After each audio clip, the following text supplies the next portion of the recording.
And I come from Indonesia. If you're from abroad, you've probably heard of Bali, the island of gods. It is Indonesia's most famous tourism destination. However, there's so much more to Indonesia than that. Did you know that Indonesia consists of over 17,000 islands? We also have more than 300 ethnic groups, speaking over 700 to some 1,000 languages. However, everyone is taught our national language, Bahasa Indonesia. Come!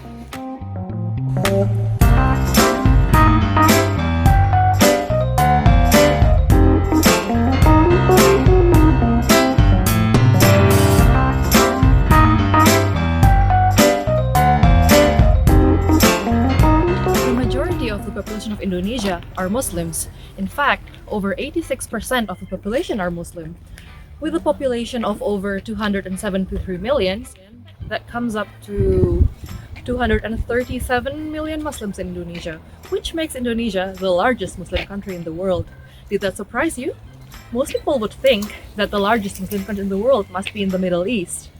However, Indonesia, despite being a Muslim majority state, is not an Islamic state. That is, the legal system of the state does not base itself on Islamic law. Instead, Indonesia officially recognizes six religions including Islam. That is Protestantism, Catholicism, Buddhism, Hinduism, and Confucianism. The main holidays of these religions are all celebrated nationally, so you can imagine we have quite a lot of public holidays.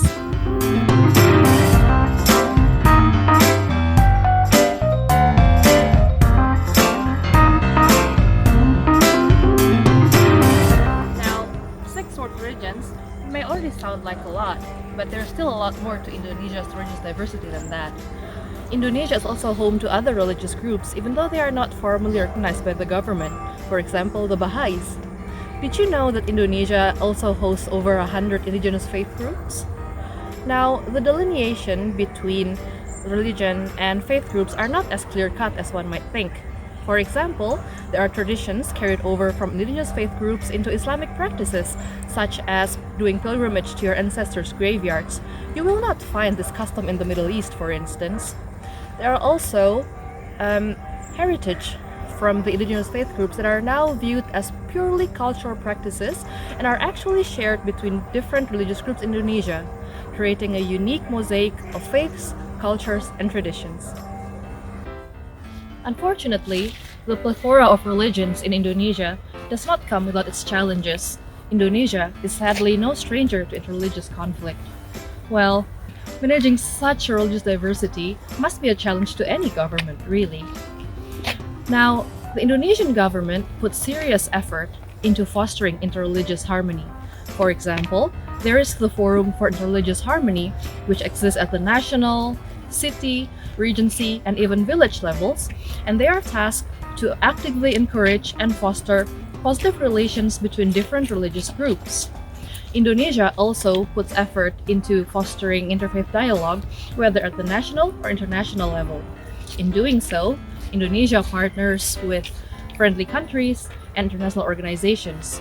And interfaith dialogue is also fostered whether through government bodies or NGOs.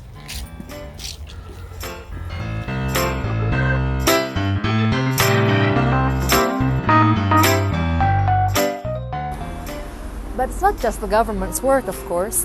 Indonesian people, everywhere in the world, also put an effort towards fostering interfaith dialogue.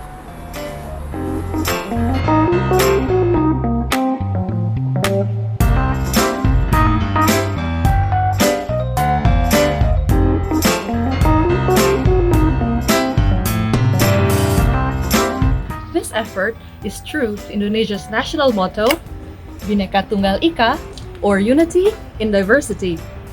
Well, I hope this video has been informative to you and adds to your knowledge about Indonesia. Bye!